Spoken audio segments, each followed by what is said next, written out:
George IV, a true Regency rake with a penchant for pleasure and a mountain of debt, set his eyes on the wealthy Caroline of Brunswick. Why? Our boy was broke, and a royal marriage meant a fat dowry. The catch? They'd never met, except through a flattering portrait that was, shall we say, less than accurate. So, he popped the question. But when they met, it was hate at first sight. George's reaction? I am not well. Pray get me a glass of brandy. Caroline wasn't thrilled either, quipping that her groom was very fat and not as handsome as his portrait. As if their disastrous debut wasn't enough, rumors swirled about Caroline's personal hygiene. Rumors said she rarely changed her undergarments and had a rather pungent aroma. George, meanwhile, wasn't winning any Husband of the Year awards, continuing his womanizing ways. Now, if you thought this marriage couldn't get any more theatrical, wait till you hear about their wedding night. On their wedding night, George, repulsed by the very sight of Caroline, reportedly fortified himself with a hefty amount of brandy just to fulfill his royal duties.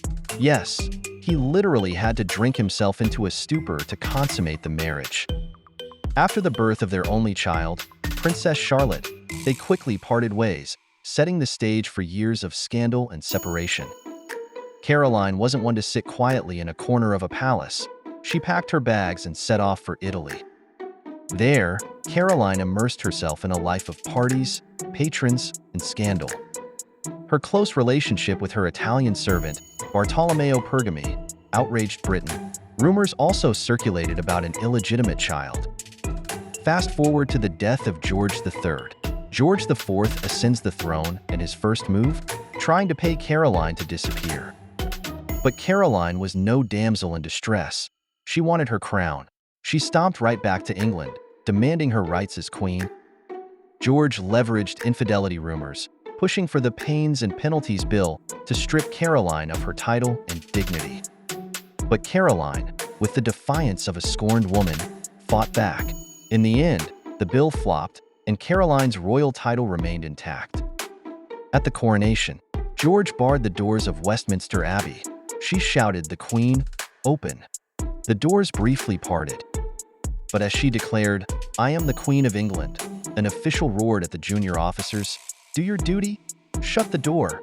And the door was slammed in her face. She instantly became the queen of public sympathy. Caroline's sudden death in 1821, just weeks after the coronation debacle, fueled dark whispers across the kingdom.